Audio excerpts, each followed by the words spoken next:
everybody. Thank you for being here. Thank you for staying an extra day for the rest of this conference and for this really important dialogue. For those of you who don't know me, I'm Meron. I'm a senior policy analyst with the Bipartisan Policy Center. I'm part of the energy project team, working on a range of issues, including hydrogen, industrial decarbonization, and biomass. But I like to kind of describe myself as a scientist turned policy enthusiast. So I'm really excited to have this policy conversation, and also just really honored and excited for to moderate this panel today, focusing on fostering environmental justice and facilitating community engagement. But first, I want to thank the Great Plains Institute and Emma and Jill and Grace and everyone who worked so hard to put this together. I also want to thank our panelists who took a lot of time to prep before this, as well as being here today to provide their insights. I think this is a very welcoming crowd, and everyone kind of agrees that we need carbon management solutions to avoid the worst impacts of climate change. So I don't need to assert that, but we definitely want to have a conversation about the equitable and successful deployment of projects. And the deployment of these projects will require meaningful and responsive community engagement that provides positive direct and indirect benefits to communities. And that's going to be the focus of the conversation today. So during this morning's section, we'll have a presentation and remarks followed by a panel conversation, and there will also be time for Q&A at the end. And really what we want to do is explore really, sometimes contentious, sometimes hard to kind of detangle issues at the intersection of project deployment and communities. And so when we say communities, this could be local communities, environmental justice communities, coal communities, and basically all communities that are at the front lines of climate impact and energy transition that should be the focus of our attention. So with that, I will just introduce our panelists and speakers and hand it off. We will start with a presentation from John Kehmeier, sorry, who is the Vice President of Scientific and Technical Services for SWCA, Environmental Consultants. He will give us a brief presentation. And then we have a panelist, Dr. Holly Buck, who is an assistant professor of environmental and sustainability at the University of Buffalo. She's currently working with DOE Office of Fossil Energy and Carbon Management, and so she'll provide some insights there. We also have Dr. Simone Stewart, who is an industrial policy specialist and in the Climate and Energy Policy Program at the National Wildlife Federation. And then we have Tom Dower, who's a Vice President of Public Policy at LanzaTech. So we're really hoping to kind of cover a broad spectrum of conversation across industry, NGO, and federal government, as well as what kind of tools and conversations we need to have to further this dialogue. So I will hand it off to John for the first presentation.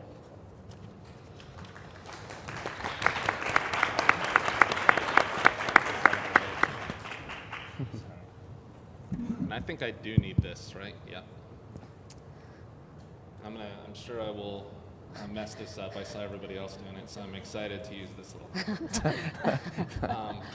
So yeah, as mentioned, my name is John Kehmeier. I'm with SWCA Environmental Consultants out of Denver. I'm going to talk today about a tool we're developing with GPI to create better conversations around environmental justice as it relates to citing carbon and hydrogen infrastructure.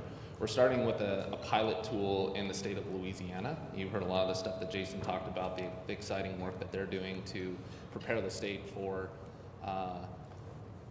this technology coming in.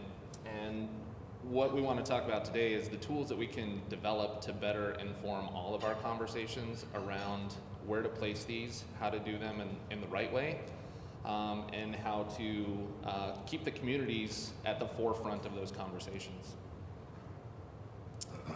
So I'm going to start off. I'm not an environmental justice expert. I'm probably the least expert of anybody up here when it comes to this issue. And so I've been doing a lot of research to try to understand how I can incorporate environmental justice into these models. And it's actually quite challenging. Environmental justice is kind of a hard thing to, at times, quantify, right? And that's what we're trying to do, is quantify some of the environmental justice impacts. There are metrics that we can use to inform how we build good models, good tools to help us make better decisions. But as I was doing this research in Louisiana, I kept running across several communities that have environmental justice issues that popped up. And the first and foremost was the Lower Ninth in New Orleans, right? We're all familiar with the Lower Ninth and the catastrophic flooding that community experienced after Hurricane Katrina in 2005. And a lot of that flooding and a lot of the impacts to that community can be traced back to environmental injustices. I think that's probably a thing. Environmental injustices that community has experienced since being settled in the 1800s. It was settled by people of color and others who couldn't afford to live in the higher grounds around New Orleans. As the levees were developed, the Lower Ninth was, it wasn't completely forgotten, but it was always the last in line to get those protections. It's had industrial facilities sited in and around the community. All of those things have led to the catastrophes that we've seen, all of us on the news, the horrible images of people on the roofs trying to escape floodwaters. And I realized that, me being from Colorado, I didn't really know how that community experienced those injustices, but reading about it, it really has made me think about how we have to learn from what has been done to that community in the past so that we don't repeat those same mistakes that we made as we were siting and developing the infrastructure around that community, so we can do it better moving forward and learn from the lessons. And the Lower Ninth is a good example of a lesson we should learn from, so that we don't put another community in harm's way like we have with the Lower Ninth. So I'm gonna walk through how we traditionally develop these siting tools. It's actually a fairly simple process, and this is kind of cartoony, but it's a great way to illustrate how we do this, right? So, and we heard a lot about this yesterday. We want to try to site facilities, co-locate them with existing industrial disturbances, rights-of-ways, and that makes a lot of sense, right? We want to decrease the new corridors, new disturbances on the landscape. There's a lot to be said for using existing infrastructure and existing rights-of-ways to site new facilities. We also want to consider, and you heard this from some of the presentations yesterday, especially the BLM, about some of the siting considerations that they have to take into account. They have to look at wetlands and waters and high-quality habitats for wildlife and recreation, and all of these different types of environmental factors that traditionally are used in developing siting tools and decision support tools for these types of projects. We also consider communities, right? The communities that we live in, the communities that these projects support, but generally these siting tools don't consider the negative aspects of projects. They consider the positive aspects like increased tax base, jobs, the positive aspects of development, which we need to continue to consider those things. Those are great outcomes of these types of projects. But the other part of the community that we need to consider are those communities that are actually sited in and around these facilities that are directly impacted by this type of development, that maybe have been marginalized because industry is built up around them, or they've had to build up around industry because land prices were cheaper, or those communities were marginalized and placed in those locations historically.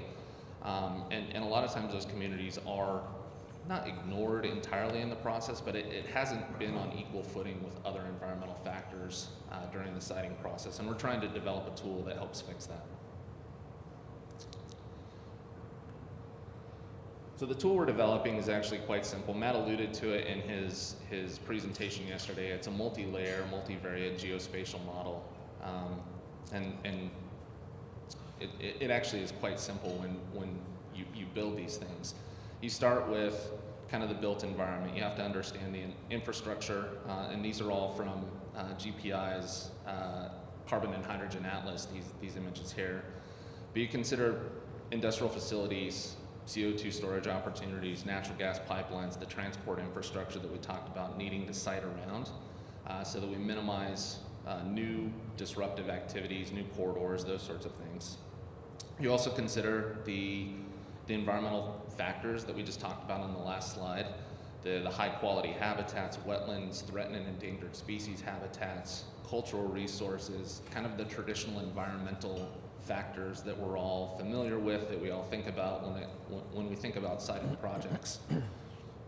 What we're going to do though is add an additional, I'll call it the environmental justice environment to this model, which is looking at the environmental justice variables that may be important to communities, and we're just starting to dig into this.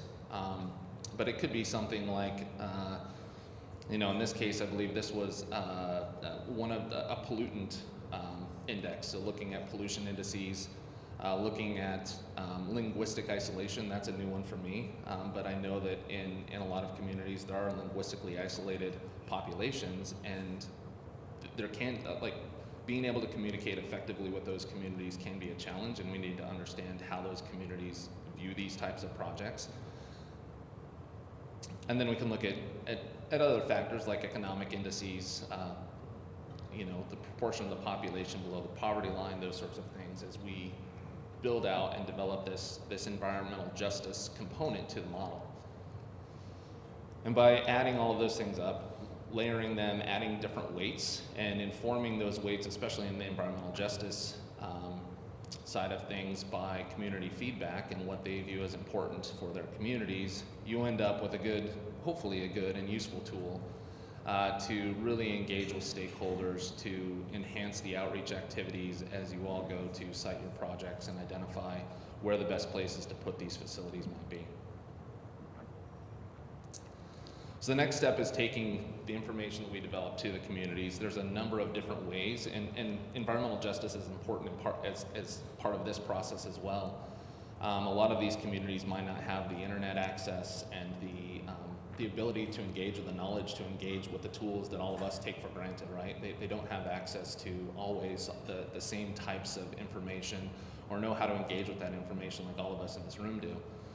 So taking it to the communities in open house formats and different types of outreach can be important, and can help inform how to build better tools and make better decisions.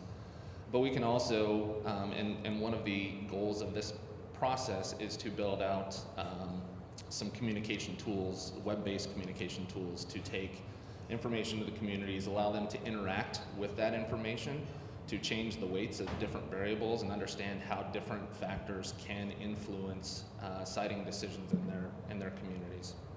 And we'll talk about that here in a second.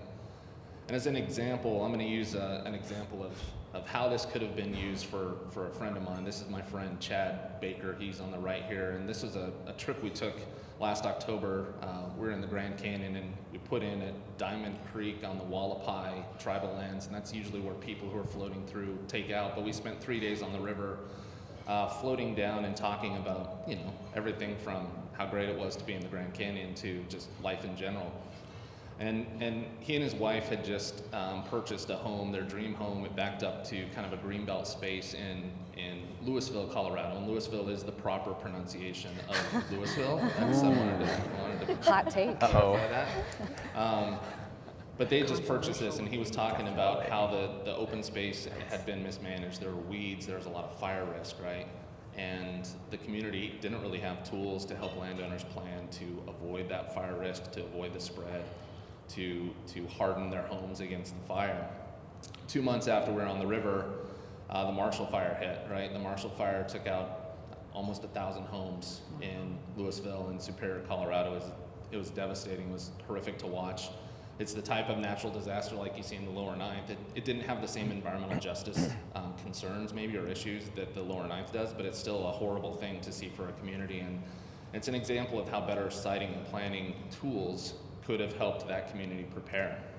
And so Chad lost his home. His house probably is in that bright, the brightest of the orange on the right-hand side of that screen.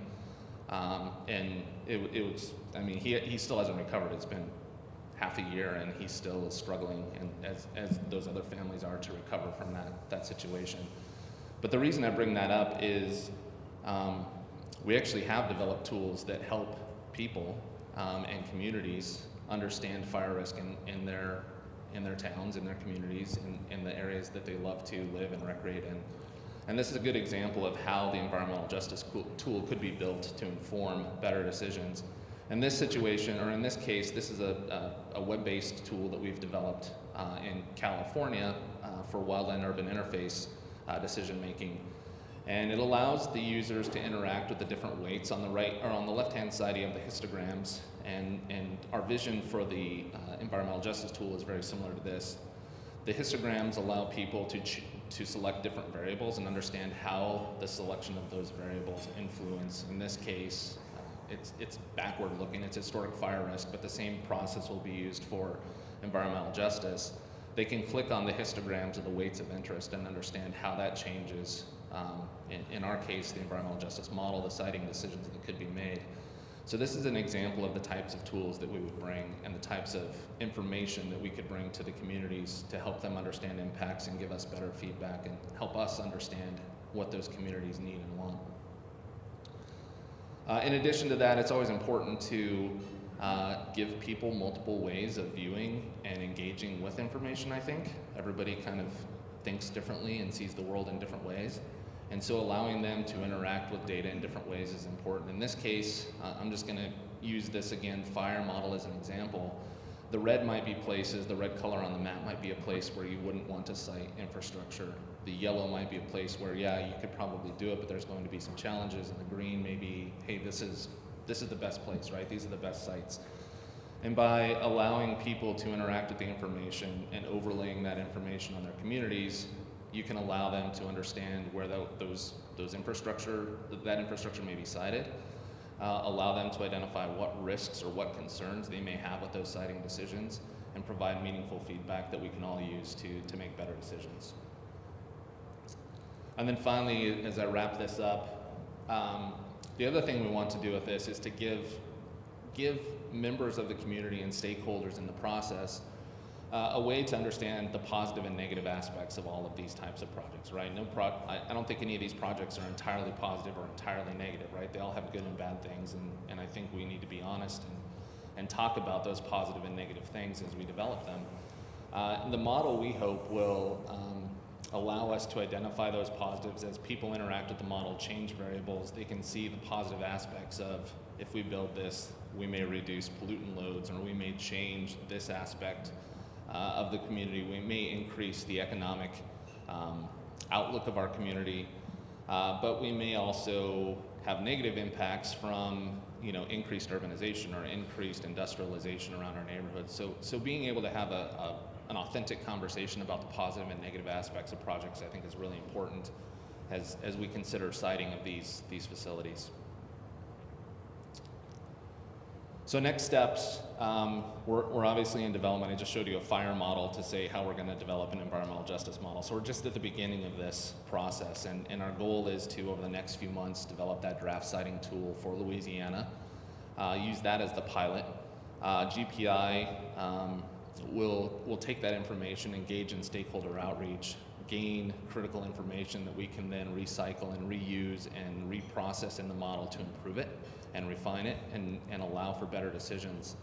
And then as we refine that process and learn how to do things and how not to do things as we develop this, we'll hopefully scale that to other geographies where carbon and hydrogen infrastructure could be developed across the country. So those are the next steps. So stay tuned. I think this will be a really, the vision is fantastic. I think the tools will be available to all stakeholders. I think everybody here would be able to interact with this model at some level. So really excited to get started on it and hopefully build a tool that's useful and can inform good decisions. So with that, I'll turn it back over to you and the panel. So thank you.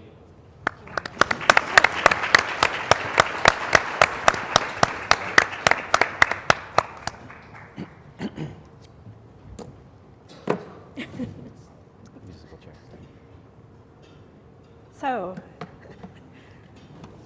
we have an administration that prioritizes environmental justice, which I think is really exciting, and it means that we're hearing a lot more about environmental justice, but I think it also means that a lot of things are being conflated under the term environmental justice. So raise your hand if somebody came up to you and asked you to define environmental justice, you would feel really confident about the answer you gave. Yeah, it's tricky, and part of why it's tricky is that I think we need to think about actually 4 things with this term. Environmental justice as a movement, but it's also a concept, it's also a field of research, and it's also an area of practice or action. And so I'm gonna spend 5, maybe 7 minutes on talking about especially this first 2. I think it's really important to understand the history of this, where the term came from as a movement, to understand why many people are upset about carbon management projects. And so there's different kind of narratives of where this movement began, but one of the leading ones traces it to Warren County, North Carolina, in the early 80s. I don't know if everybody's familiar with this story, but there's a company, Word Transformer Company. They were dumping PCBs along the side of the road by night for quite a while. And this was discovered, and the state of North Carolina had the responsibility to move all that soil, clean it up. And they cited the landfill by a Black community. And there was a coalition of people who came out against that, using the tactics of the civil rights movement, a lot of protests, nonviolent tactics, and joined with lots of different groups. This became a really strong movement, and as the historical marker says, it sparked the EJ movement in the US. And so that was kind of the birth of the movement. And then it started to coalesce throughout the 80s and 90s. There was a lot of research done about disproportionate siting, especially of hazardous waste in communities of color. So then the anti-toxics movement, the Indigenous Environmental Network, was founded in 1990. There were also a lot of Latino communities focusing on farm workers, health and worker safety. They came together with this First National People of Color Leadership Summit in 1991 that produced a document of principles, which I recommend reading if you want to understand more about kind of the early context of this movement. And then there was an executive order signed by President Clinton about federal actions to address environmental justice. And so it sort of got entered into government at that time and was in some ways a big success, but in other ways maybe a disappointment in terms of what actually changed. And then this movement evolved throughout the 2000s to look more at benefits and resources, not just environmental burdens. A lot of the research was really focused on proving racism in siting of facilities. And then there started to become a more attention to other forms of social difference, and kind of the movement went global, especially when climate change came to the fore, looking at climate justice, but also resource extraction, deforestation, a lot of different issues. And so all of this fed into kind of where we are today. Another thing I want to point out that's really important is that environmental justice has multiple scales. So we're really familiar with the project level context and concerns around safety, but also disproportionate siting. And cumulative burden is another thing I want to mention that a lot of people are concerned about. So looking at where there's existing burdens and adding to them, especially in a place like Louisiana, we're hearing a lot of concern about that. hydrogen hubs maybe feel new, but if you talk to the communities, they might say, well, we're already a hydrogen hub. We have all these gray hydrogen facilities here, and we feel targeted with more of the same. So just sharing some of the things that we've heard. Another issue is that the climate justice concerns cross scales. So if we want to think about this, it's hard because I understand that it's not the responsibility of developers to think about these big picture policy questions, right? But they're going to come up. And so when it comes to things like carbon removal, which is connected with this, obviously, it's part of the rationale that we're thinking about for developing a lot of geological storage. There's questions about this on a country level. There's questions about, is carbon removal compensating for truly hard to abate activities? And the main thing, I know you all have heard this, is this prolonging the use of fossil fuels. There have to be ways to include that in the conversation because that's what people want to talk about. And obviously, this is like one flashpoint where they want to talk about it.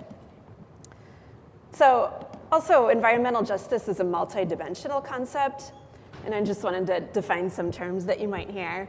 Procedural justice, which is questions about are communities at the table in the design phase? Are they empowered to make decisions about the project? Distributive justice, who bears the harms and reaps the benefits? Some of the tools we've been talking about can help assess that, but then addressing it is the next part of it. So I know we have this response to develop cool and useful tools, and I've seen this in a lot of places. And then, where does the response to the insights come in? It's a big challenge.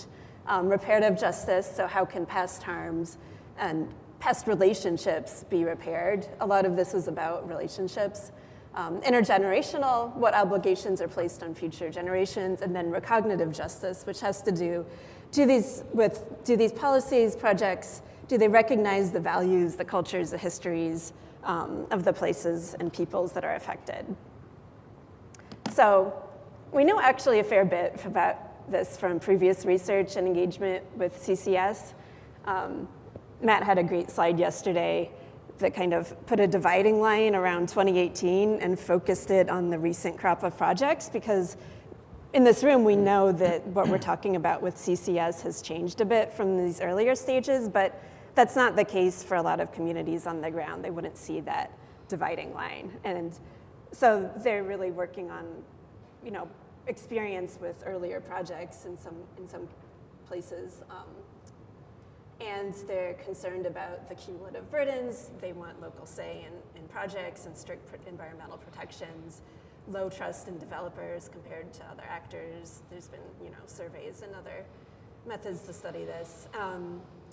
And so, bottom line, the concerns are about much more than the particulars. So we need an approach that does inform people about particular impacts from projects, but also considers these structural power relations and procedural justice. So I'm going to end with 2 slides about how we're thinking about this more recently at DOE in the Office of Carbon Management.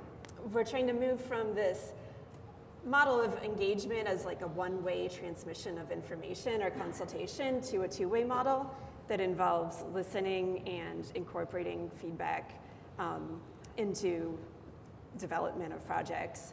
And moving from an engagement as like an initial exercise or an event to a continuing relationship.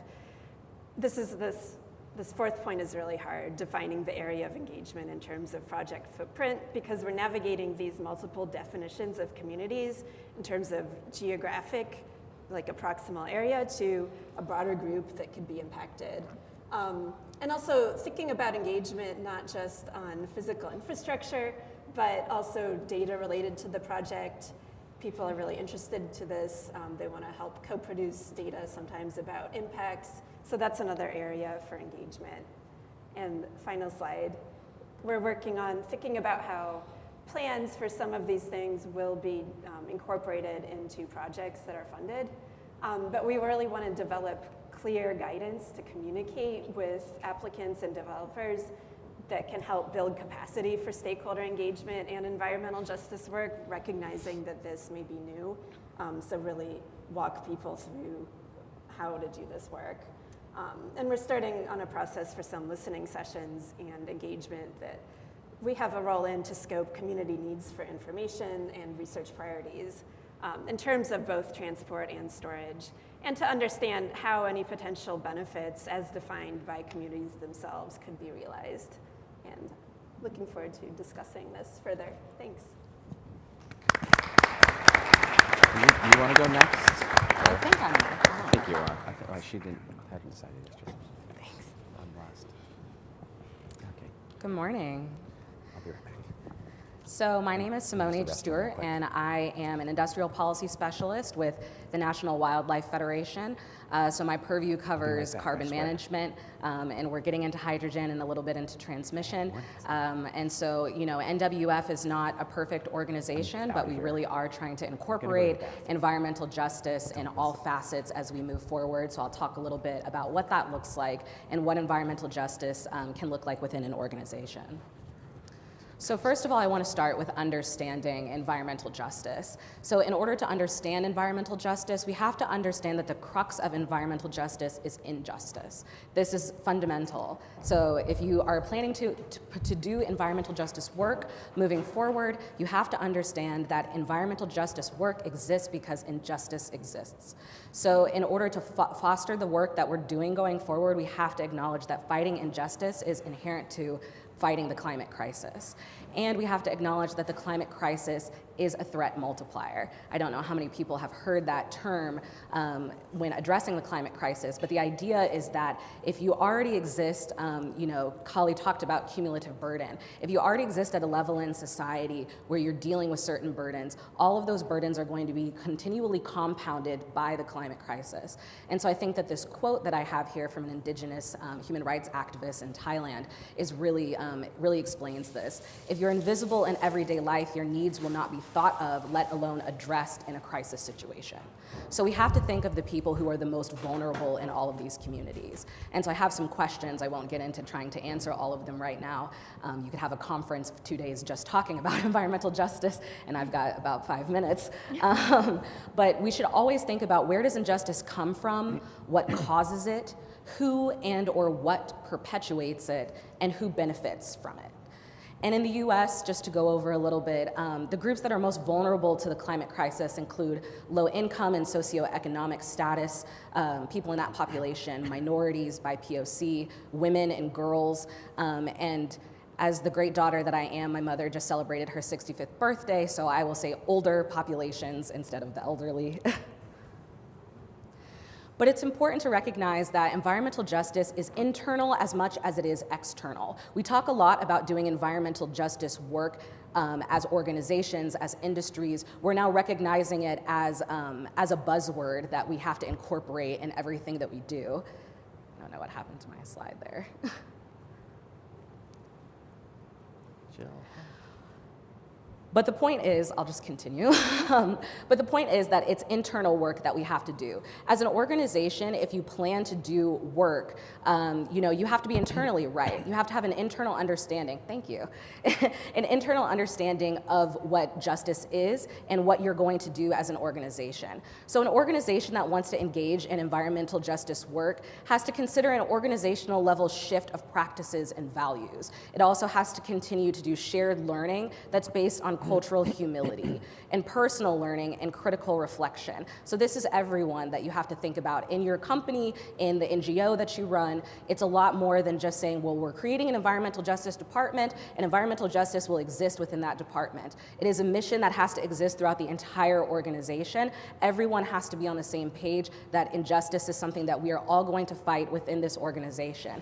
You have to address your organizational legacy. Holly talked a lot about the mistrust that exists between industry history in communities. And often that's because organizations are not willing to confront the historic legacy that they have in a lot of these locations. We talk a lot about intergenerational trauma in the BIPOC community. It's because typically we live with our family members, we live with elders in the communities who are trust brokers. And because of that, we know the trauma of the elders. So it's not just something that happened, 40 years ago, 50 years ago, the legacy of the industry as it was then. It's something that's very real to the following generations. So environmental justice also has to be external, and that's the type that we talk about most often. So an organization has to consider how to create meaningful external impact and consider the impacts of their engagement. So to do that, you have to learn the history of the communities, identify those trusted leaders and partners. Those are going to be the trust brokers moving forward that you need on your side in order to get the community on your side. Co-create shared processes and frameworks and resources. Communities know what they need. They've lived there for a long time. They've experienced all of the burdens. So it's not on us, it's not our job to go in and tell a community what they need. So we have to work together to create these processes. And lastly, we have to center lived experiences, cultural practices, and prioritize intergenerational knowledge. I'm an engineer by training, and so in academia, I think there's a lot of, well, I learned this, and this is my expertise, and this is my specialty. We don't prioritize knowledge that maybe seems outside of the scope of what we understand. But that's important to do when you talk to these communities because, like I said, they have the most knowledge about their community, just as I knew the most about my dissertation compared to everybody else in the room. They know about their dissertation. So in the context for fostering environmental justice, looks like my slides have gone all over the place. I'll just say that you firstly have to determine the role that your organization wants to play in fostering environmental justice. Are you industry? Are you an NGO? Are you governmental? All stakeholders have different levers that they can use to enact environmental justice. So what policy levers, a lot of us are policy specialists in here. What policy levers can we use? Who can you hire and engage with to do work in this sphere? I get this question a lot. Well, we don't know where to begin with environmental justice. Hire contractors, but also what do those contractors look like? Are they people from these communities? Are they people that are represented in the vulnerability of communities in the United States? So those are the types of groups that you should consider. And how can your organization make this a vital part of its mission? Environmental justice is not something that you can do as a parachute tactic. You cannot say, well, we want to build something here, and we know there's a bunch of environmental justice issues in this place. So we're going to parachute in, drop from the sky, deal with it a little bit, and when we're done, we're going to call the helicopter back for a pickup, and we'll leave and won't consider it ever again. So we have to think about creating sustainable long-term relationships. You have to make this a part of the mission of what your organization is going to do. It is not just a department, it is not just a person, and usually it's not just a BIPOC person that you've hired to do this work. So the last part is that you have to determine your role in fostering environmental justice. And I highlighted your because I'm saying all of us as individuals in this room. So we've acknowledged that there's personal learning that has to go on in this. Environmental justice communities can look very different. The scope of what I pull to vulnerable communities is across the United States, but we've talked a lot about Appalachia today.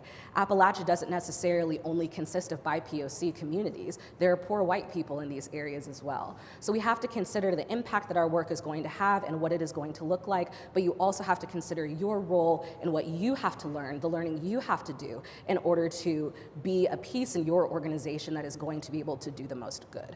So we have to remember to prioritize environmental justice because the climate crisis will leave people behind if we continue the way that we're going.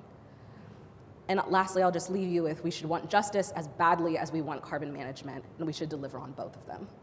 Thank you.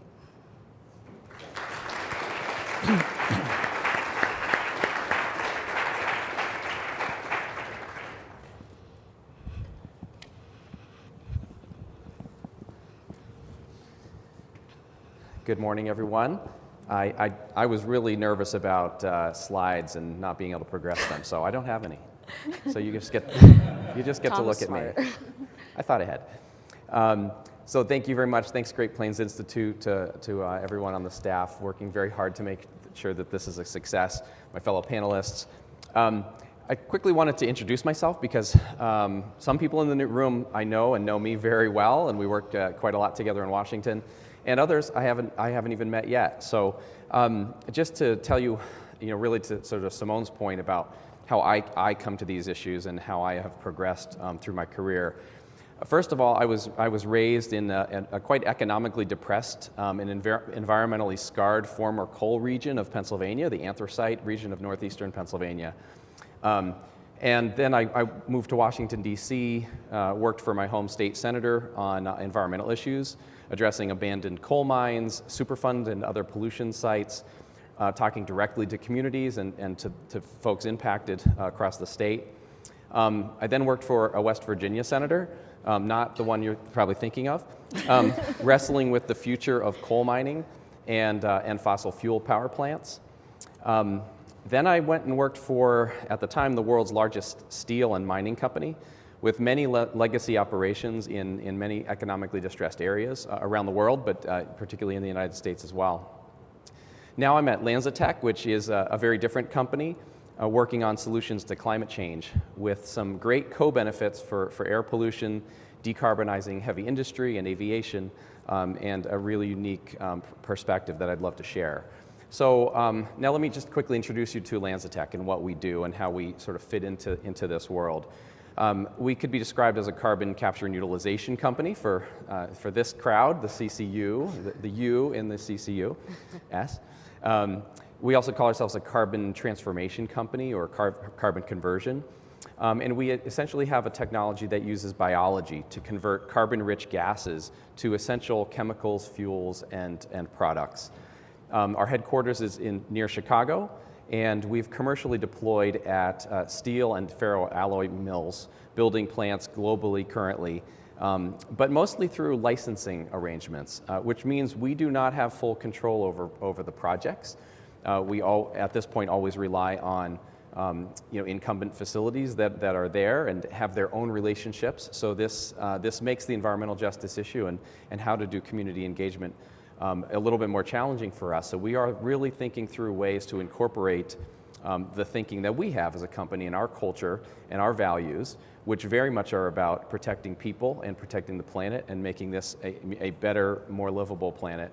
And thinking through how we can work that through the process and working closely with Department of Energy, with whom we have gotten many, many grants and are really looking for those kinds of partnerships. The company culture really is about saving the world from climate change. If you interviewed anyone, even the guy who taught me how to do my expense reports, talked about the mission of LanzaTech. And we promote a broad set of sustainability goals, from reduced impact, whether that be energy, water, climate, to economic development and really distributed production and shared value, lifting people and regions out of poverty, from rural U.S. communities to India, to China, Europe, you name it, and creating what we call the post-pollution future. So what I wanted to talk about today, just given my role as a representative of industry, if you will, is why this should matter. I think it's fairly obvious, but I think we need to talk about it. First of all, future success really depends on maintaining and perhaps renewing the license to operate. Local communities are taking a more active role in determining what is in their best interest. And the basic message is we all better pay attention.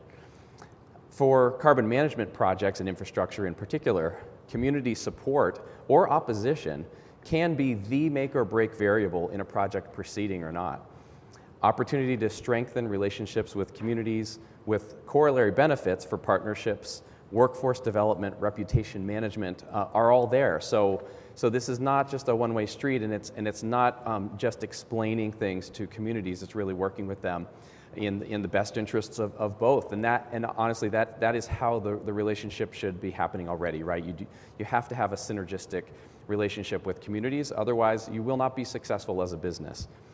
So while this is all perhaps daunting, and thinking about Holly's presentation and about how environmental justice is very amorphous and hard to define, and is, like so many issues in our lives these days, subject to our own biases and whatever we happen to think those words mean, but that could be very different than someone else we're having a conversation with, what they might think. So we should approach these issues with open ears and empathy, I think that's probably a good way to approach all issues, but in particular these. And it's not just talking at people and explaining your perspective or my perspective.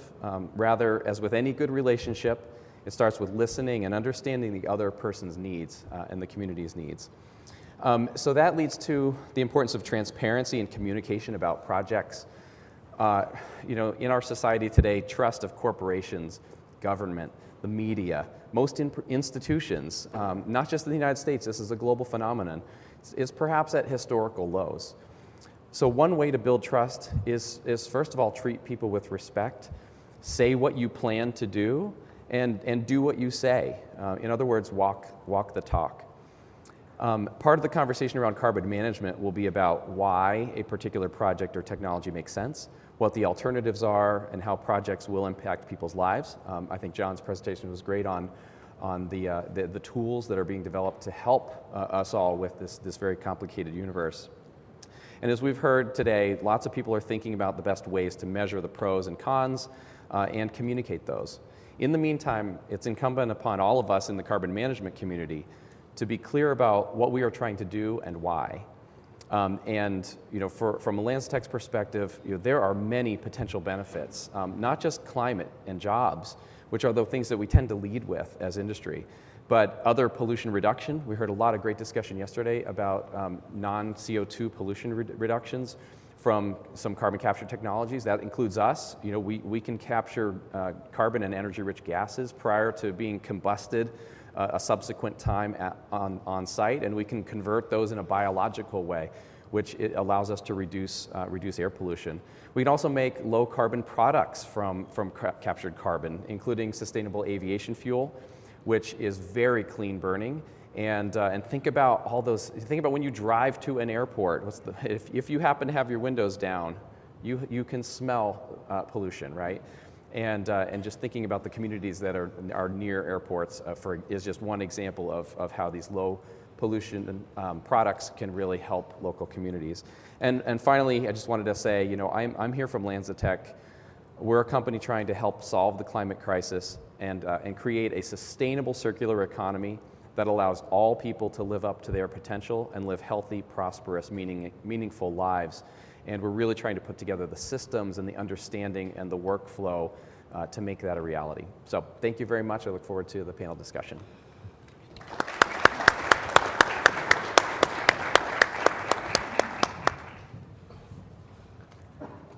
Thank you so much for those remarks and presentations. Really appreciate everyone's take. I do want to transition to the panel discussion. We'll have a little bit of time at the end for a question and answer. But I want to start off by saying, since we're kind of tackling difficult topics, we don't want to paint any community as a monolith or as one type. And I want to say that each community deserves very sensitive and region-specific dialogues, and what we're hoping to do here, and I feel confident in saying this, is that we want to start that dialogue and continue it. So I just want to kind of set that tone.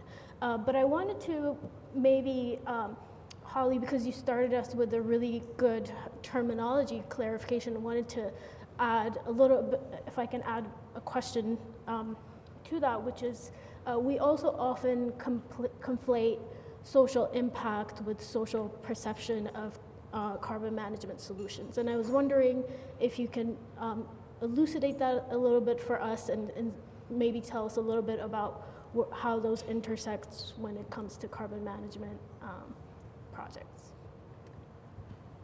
Yeah, well, we've been talking about this a lot lately, and we've, in government fashion, introduced a new acronym, which I will share for you, social considerations and impacts.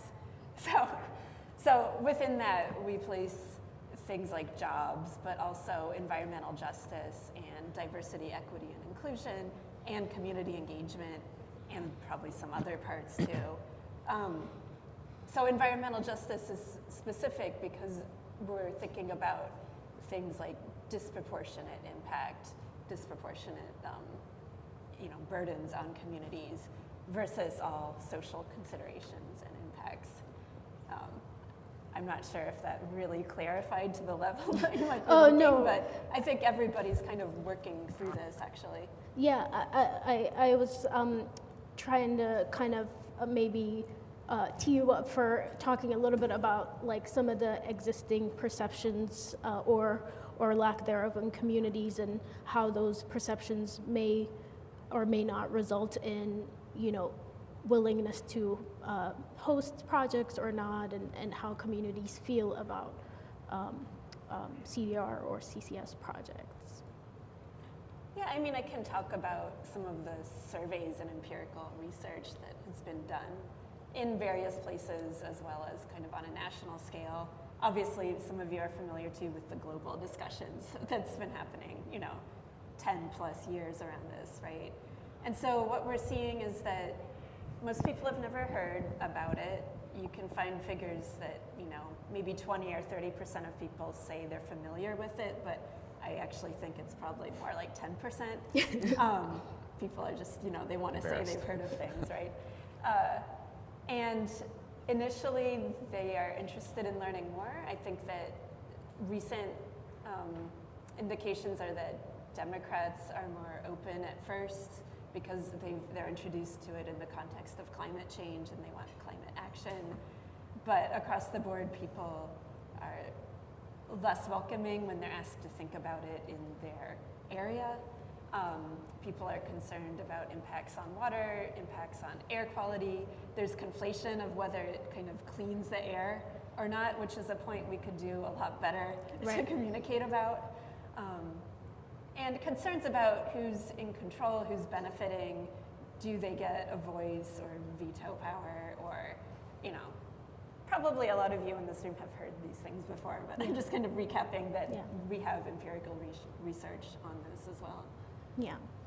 Yeah, I think that really lends itself to my next question, which is, as we're having these dialogues about projects being deployed and being important for the climate, what does it mean to practically engage communities if we're trying to put in place pipelines? What does it look like to successfully do that? And I'm wondering if all of you, or maybe some of you, want to answer that. Well, I guess I could jump in. And first of all, recognizing that there are people in this room who really know, because you're right where the rubber meets the road, both with government and with project development. But I think it is very challenging to cite anything in America right now.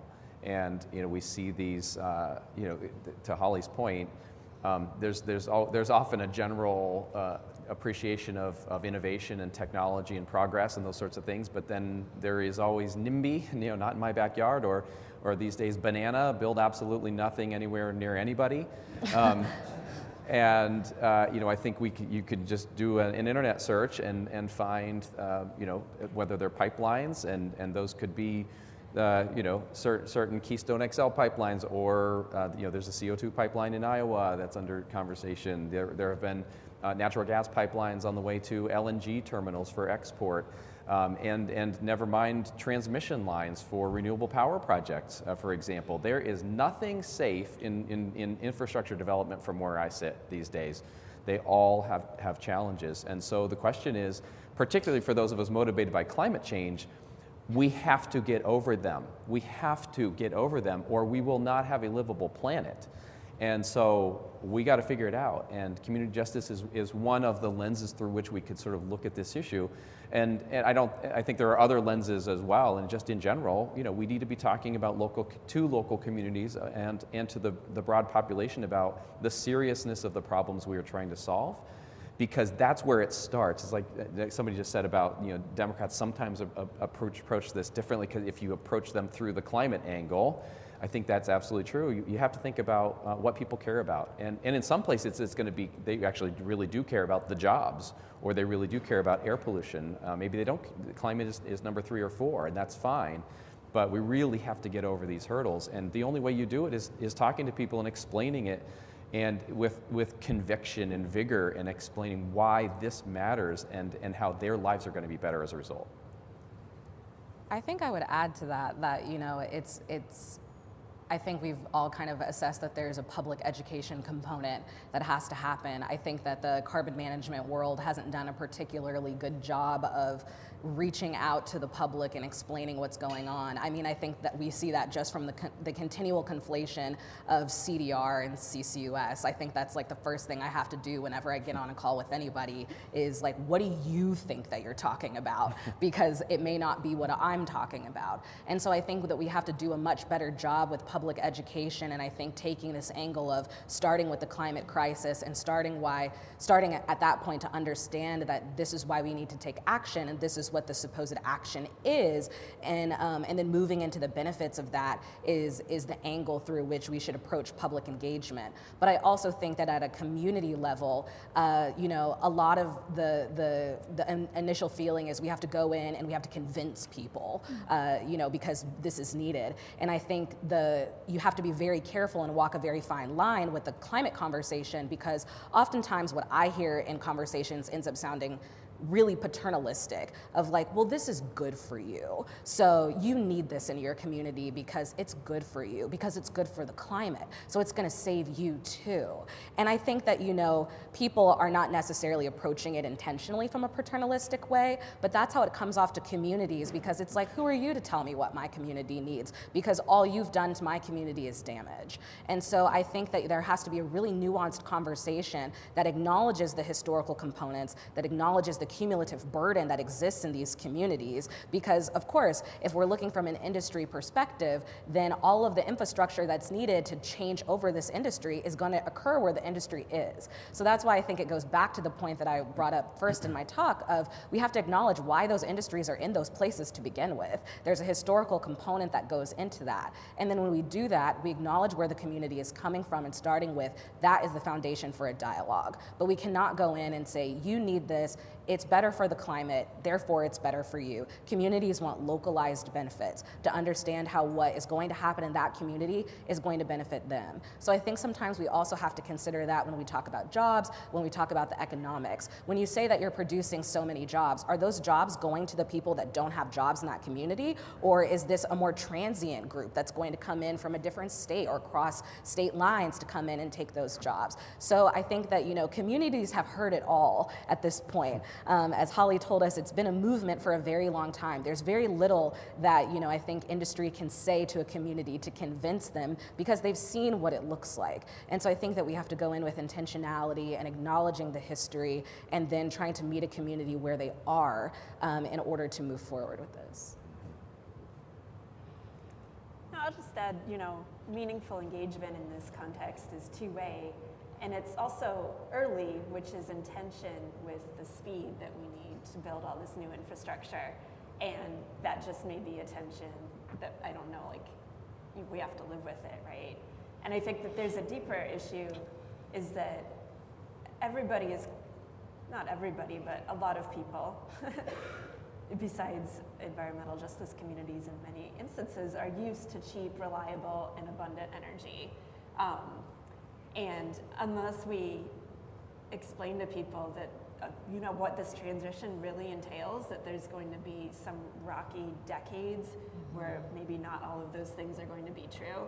Yeah. We haven't set people up for the work ahead at all. So there's this broader challenge of walking people through the energy transition that I don't think has to be, I don't think that's on the people in this room, but you're in the front lines of some of these conversations.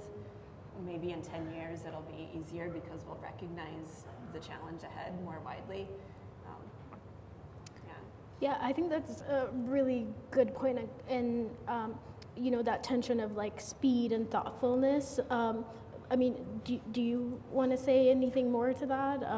Because I think that's a tension we all will have to hold while making policies and deploying projects as well, and how to do it well without kind of railroading communities. Any additional thoughts of how like practitioners in this space can navigate that?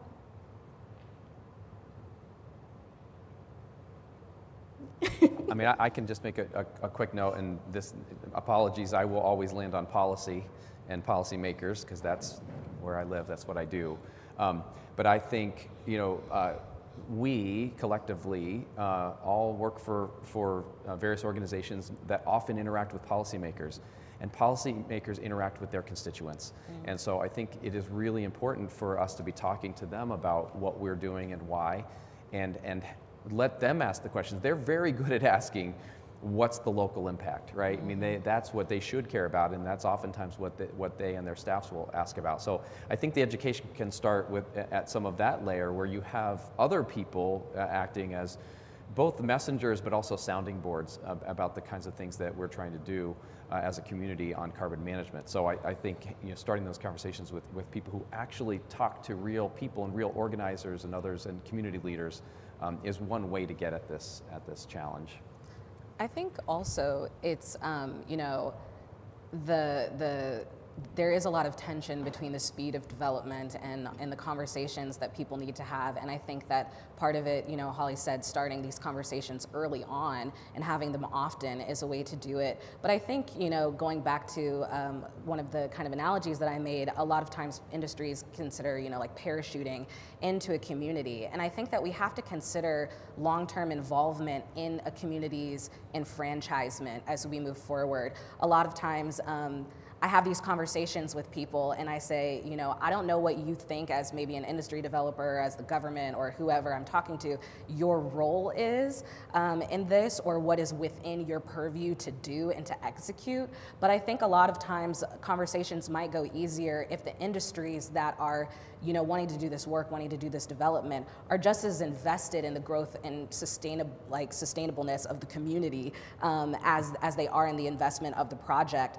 One of the, I love that Tom brings up, the policy lever, but we think about, why are these communities disenfranchised? Are you going in and also encouraging enfranchisement in other ways, or local economics? Is your industry hosting a drive to get people registered to vote? I mean, that may sound like it's not your job, but the idea behind that is that doing those things, building these other pillars, is going to build the community up. They see that you're invested as a developer in the community and the community's long-term growth. And so when people become enfranchised, when people recognize that they have the power, that they're able to talk with their local politicians, that they're able to make changes, I think people are going to be a lot more willing to work with the industries that are willing to develop. And I think we get to this crux that we were talking about yesterday of what do you do when a community just says no and flat out rejects you and doesn't want something. And I think that's the question like nobody really wants to ask, but everybody really wants to ask is, what do we do when we get a hard no that people don't want this? And I think some of it is you have to go back to the drawing board and reevaluate what you did. There's lessons always to be learned in the type of communication, the type of public engagement that you have with these types of communities. And so I think that there's lessons to be learned, but also I think that you have to come from a place of humility and cultural respect. You have to understand that people maybe don't want those and why they don't want those industries developing in their area. And there are places where communities do want these things. So you have to find those communities. But I think that looking at communities as an obstacle to get over is often how this conversation develops. And I think that there's no way that we're going to marry these two issues if we continue to approach it like that. Do you want to add? Yeah, I'm sure it feels overwhelming if you have to deal with all the project financing and then regulation and permitting, and then you feel like, oh, now I have to do this whole community thing on top of these other really hard things. I think that if you're at a kind of early TRL where you don't even have a site yet, that's a good time to think about who on your team or where you could find additional expertise when you do have a site in mind. I think that there's a lot of opportunities right now to partner with philanthropy and other groups that can help with this portion of it so it doesn't feel so burdensome. There's a lot of philanthropy that wants to develop an enabling environment for these technologies, and we should be tapping them to, project developers could be possibly partnering with them as well. And I just think, we might hope that things will change and this will be less of an issue in the future. Maybe there'll be a new administration and the mood will change, but I don't think this is ever gonna go away as a need. So better to dive in and start figuring it out right now. Not until injustice goes away. Yeah, let's start switching to the Q&A. I love all the questions that are popping up. They're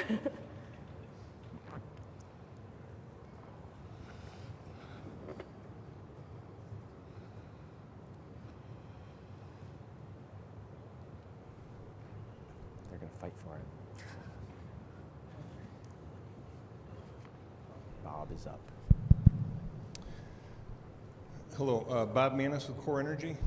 Thanks for all this information. And one thing I'm wondering is, are there a couple, 2, 3 examples around the country where collectively you can say, there's some examples where people got it right? From a developer standpoint, the engagement, because I like to learn by others' positive experiences and find a spot where they did that right. So can you cite some of those? I can give you a classic example. I'm going to call out to Sarah Forbes, who I don't think is here, but back in 2010, she led WRI in a report around guidelines for community engagement with CCS. Maybe some of you have read that. I still think it's very contemporary, and I'm mentioning it because there's some case studies from work that was done during the Carbon Safe projects. Maybe some of you in the room were there with those projects and could weigh in on that, but that's kind of one resource specific to CCS that I can mention. I was just going to add, it's not necessarily a specific example, but certain times there are community frameworks that communities themselves develop. And so Holly mentioned it in her talk about the 17 EJ principles that were developed at the summit in 1991. And so sometimes there are community frameworks that communities develop for themselves. And so I think that, whether it's regionally or if it's a particular municipality, especially where development has already occurred, I think one way to try to find a successful path forward for project development is to look at the projects that have been developed in that area and what the news, what the media, what people are saying about those projects and what has been perceived as failures in community engagement in those ways, learning from those as much as learning from the good examples, but then also combining that with if a community does have a public community framework, or if you know that there are existing mechanisms in the community, whether it's certain community groups that are trustworthy and need to be approached to kind of get to broker that trust. I think that combining those two elements can be really helpful for the success of projects moving forward. This question is for Simone, Adam Wygant, Michigan Department of Environment, Great Lakes and Energy. We're doing some really good EJ work up there, and we have a draft EJ screen tool that my group, the Oil, Gas, Minerals Division, we're already using, helped develop it. But something I want to be a little vulnerable here. You have an opportunity to educate me, because last week I heard Dr. Nance from Region 6 speak about EJ, and she, for the first time, I kind of heard BIPOC plus women.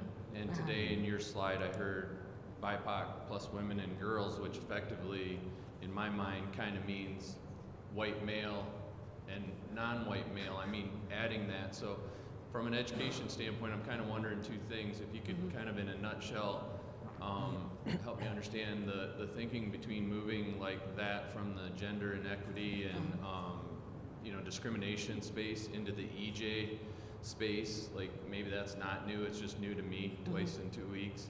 And then secondly, I looked at our EJ screen tool. We don't have a layer for gender, so in practicality and in reviewing of projects and things, what's the thinking of how you consider gender in the EJ space at the project level? Yeah, I think that's a really great question. And firstly, I want to say thank you for being vulnerable, because we're all learning here and we're all trying to do what we do better. So yeah, there has been a lot of acknowledgement that women and girls fit under the purview of vulnerable minority populations, and it's really due to that compounded impact when you are a disenfranchised group in society, and this really also is exhibited on the global scale. We see a lot of that too. too in the global climate crisis. If you are, because of where you live or the culture that you're in, you're not likely to be the decision maker. You're not likely to be the one that is in charge of finances. You're not likely the one that is at the table in conversations where they're discussing your communities. You're a lot less likely to be able to respond in terms of climate crisis. Even though, even the UN has shown that in like microfinancing exercises, women actually manage money better. And so, but if you're not in charge of those things, or you're doing them alone outside of a community, then it can be really difficult for that group to sustain itself during a crisis. And so I think oftentimes when we look in these areas, women are a lot more vulnerable to what happens in the climate crisis, especially because of the compounded impacts and climate threat. So if you think of an area, we had at the beginning, John showed the kind of iconic Hurricane Katrina picture, and it was a mother and her children. And I think often we see women at the forefront of disaster most of the time, even in the photographs. And I think that it's something to consider when women are considered oftentimes the head of family, but not the head of decision making. And so that kind of has to be looped in. And climate crisis, they tend to be the ones that are the most transient and have to be the ones to move to different places. And so that's kind of why I would say that women have been wrapped up in kind of this BIPOC term, Black, Indigenous, people of color term that we're adding. And so, not necessarily to exclude white men, because I do think that there are economically depressed areas even within the United States where, if we're looking at it from that patriarchal standpoint, if you're a white man, then a lot of the time you're considered the breadwinner, you're the one that has to have the job. For the same reasons that women are vulnerable, these impacts are put on men as well, so they're also impacted. And so I think that the reason that they kind of get cut out is because it's not that they're not institutionally impacted continually by injustice in this way. And so I think that moving forward, incorporating women and girls into these tools is something that is on the forefront of conversation. But I think that it's something that is a little bit difficult because we're just now even getting to incorporate race into some of these tools, as I'm sure many of you in this room know. And so I think that there are particular indicators, but I do think that gender should also be an element that not necessarily puts a population at risk, but is something to be aware of in the threats of climate crisis. Women are more susceptible to violence when things happen. So if you have an economically depressed area that is therefore more likely prone to violence, who are going to be the victims of that violence, oftentimes it will be women and girls. So things like that, those compounding impacts of a climate being a threat multiplier are going to continue to reach different demographics differently. But I do think that it is important to include women and girls and other vulnerable types of communities into the maps and reading. But I think that's definitely something that's starting up a little bit more and a little bit more slowly. Can I add really quick? Yeah. I was in Denver City, Texas, in the Permian, first CO2 flood. And everywhere I went, every service job was a woman. And I looked up the census data on income by gender, and it was huge, maybe 20,000 for women, maybe 60 plus for men, right? Because they're working in the oil field, since it's on an oil field. And it made me really think that also we need to assess the benefits, and we're building this industry. Who's going to be doing those jobs? How are women going to have access to those jobs? So I think including data like income by gender would be a good step, and then thinking about what's our plan to make these jobs more accessible to different people. And I think energy burden is also something that the Department of Energy is also tracking by households, and women-led households also have higher energy burdens. So that's another kind of additional lens. Yeah, hi, Andrew Duguid with ARI. So everything you guys have said is very sane and rational. Dealing with people tends not to be. And you're making an assumption that we're going to get these projects put in, and how are we going to deal with the projects? This year I have been accused of stealing Iowa's CO2 out of the air and taking it to Illinois. And also I'm going to cause a CO2 volcano to blow an entire county out of the ground. and when we do our storage project. So, I mean, I appreciate what you're driving at, but if we can't get the projects in because I'm dealing with some irrational folks, it's the community engagement around that we've got to get right. And I'm curious what your comments might be on actually getting to the point where then I can deal with who's going to do the jobs, because I don't see getting there in an easy fashion anytime soon. Well, I can start. I think that I definitely understand that, and I think that there's, I think it really, and it's you know, an annoying answer, but I think it all comes back down to public education. There hasn't been enough of it, and it hasn't been good when there is some of it. And you know, I'm gonna pull a Tom, and I'm gonna say, the National Wildlife Federation is a wonderful NGO that has 52 chapters across 52 different states and territories. But you know, Holly mentioned that there are a lot of organizations that have smaller chapters or are regional or have different threads across the United States that are trusted partners in communities. I think the National Wildlife Federation is one of them. I love telling people that I work there because everyone's response is, you know, usually always very exciting. And then I get the question of why can't we just plant more trees? Because I work at the National Wildlife Federation. But I think that, you know, there are opportunities to partner with organizations that are in states that have community ties. So one of the things that at NWF we're working on in our climate and energy team is having conversations on the ground in states where a lot of CCUS development has happened. So Matt Fry and I were talking about this the other day, that Wyoming is one of those states because there has been a lot of support in, at the state and federal level of development in Wyoming. And so we want to go in on the ground. We're working with the Wyoming Wildlife Federation. So we have affiliates that are in these states that are able to tell us the lay of the land when, you know, we at the national level, I live in DC, go to that state. And so I think it's important to think about who your partners are when you have these conversations, to go in at the community level and who are trusted partners in that community. So, you know, maybe that person says, there's gonna be a CO2 volcano and it's gonna blow up and all of this stuff, and maybe a little bit irrational, but are there groups that maybe that person subscribes to, that that person you know, donates to, that they would trust information from them, and how can you work with those groups to develop a curriculum that those groups can help make a part of what they do in that state. I know the National Wildlife Federation is really starting to take on these issues, and we get a lot of questions, you know, why are you in the industrial space as an organization like this? And it's because we're an organization that cares about climate change. And so it would be remiss of us to not be in this space. But it's a conversation that we're starting to have more broadly with our partners. But I would say that it's really starting with the education and really starting with trusted actors in that space, whomever they may be. Yeah, I do appreciate that. I will say that the minute you mention climate change in a good portion of the middle of the United States, it's conversation over.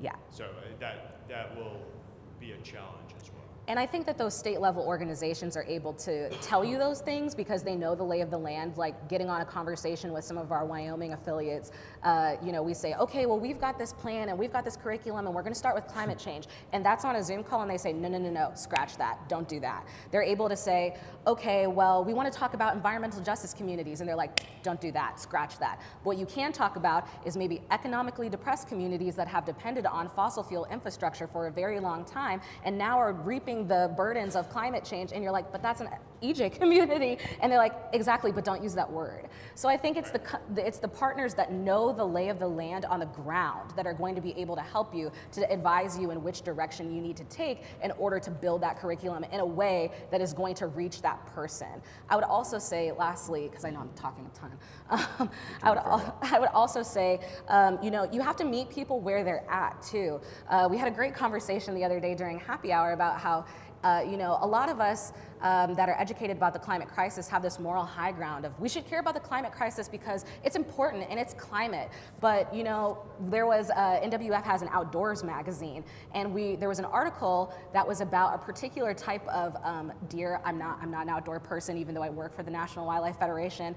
I'm a material girl, manicures and everything. But there was a conversation about climate in this magazine, and they approached it from the standpoint standpoint of what do hunters and anglers care about. So maybe it was a particular type of deer that was dying off in higher rates because it's the territory it usually lived on was getting smaller and smaller. It wasn't sustainable because of the climate. And so they said, you know, have you ever wondered why your hunting season is shorter? Why maybe you have to now follow these regulations? Why you can't take as many deer back home with you? Well, we're looping that into this larger conversation about how this deer's habitat and landscape is changing. And it's changing because of these things. And there was a great response to that because hunters are like, oh, well, now I understand this because we met them on a level that mattered to them. And so it's maybe not always approaching from these pie in the sky types of ideas where, you know, all of the people in this room are innovators and we want things for the betterment of climate, but reaching down and finding where people are at and meeting them there. Could I just quickly make two additionals, which is right in line with what Simone is saying. One is third-party verifiers, right? You as the project developer cannot be the only face to your project, right? And your partners and everything else, right? So we all in carbon management land need to work with National Wildlife Federation, with labor unions, with others that are part of this whole community, right? Because if people are getting those messages from the places they care about, that's important. And then the other is communications professionals. Some of us are not born to do a good PowerPoint slide. Hey, case in point here, I just didn't even bother. How to talk to people, how to do the research ahead of time. I mean, that is really a skill set. And particularly smaller companies or those that are really focused on one thing, that might not be their thing. So I really encourage all of us to pool resources and figure out really good communicators within the community to really go out and find better ways to make these arguments and bring people along with us, to make these things happen. Because there oftentimes are very many really positive things for those communities, but if they can't see them, it doesn't matter. It's all about perspective, right? Do you have any thoughts on sort of intentional disinformation? I mean, of a course. lot of what we're seeing isn't that people don't understand. It's that it's getting pumped out to them, and you know, hey, and they believe it. Yeah. And so it's very difficult to tell somebody, you know, hey, that's wrong, when somebody else is telling them, you know, here's the truth, and those guys are lying. Yeah, I mean, I'll be so blunt as usual. The state of America. There is no shortage of crazy and there's no shortage of misinformation, right? On all sides. And people have biases. And even those that are on the same side of those of us trying to solve climate change, for example, have very different views of how you get there, right? And what that transition is going to look like. Some things are good, some things are bad, black and white. And there's a lot of gray territory in between. So, you know, you just have to work through that and be credible. Like everything we do has to be credible to get through this. Thank you. We are over time, so I have to kind of cut it there. But for folks who have more questions, everyone here is super accessible and would love to talk. So let's carry those conversations there. But thank you so much. Really appreciate everyone. Thank you.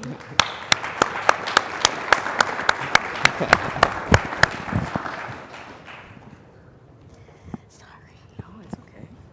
We had to go. We got to go. No questions, John. Sorry. Oh, wow. Well, Simone mentioned we could have that conversation for about 2 days. So Yeah. I appreciate this. At this point, just in interest of everybody's time and flights and so forth, we're going to give ourselves about an 8 to 10 minute break and start. Thank you. This is true. I appreciate you acknowledging that, John. 10:35. So I'll see you in a few minutes. I know, that's why I was laughing with Matt Fry, because David Willem in Wyoming was like, yeah, Simone, when you come to Wyoming, I want you to hike Medicine Bow with me. And I was like, do you think I own hiking shoes, David? When you said you're a... I know. He was like, it's really not that bad. It's like a 3-mile hike. And I was like, okay. And he was like, but the difference is 1,200 feet.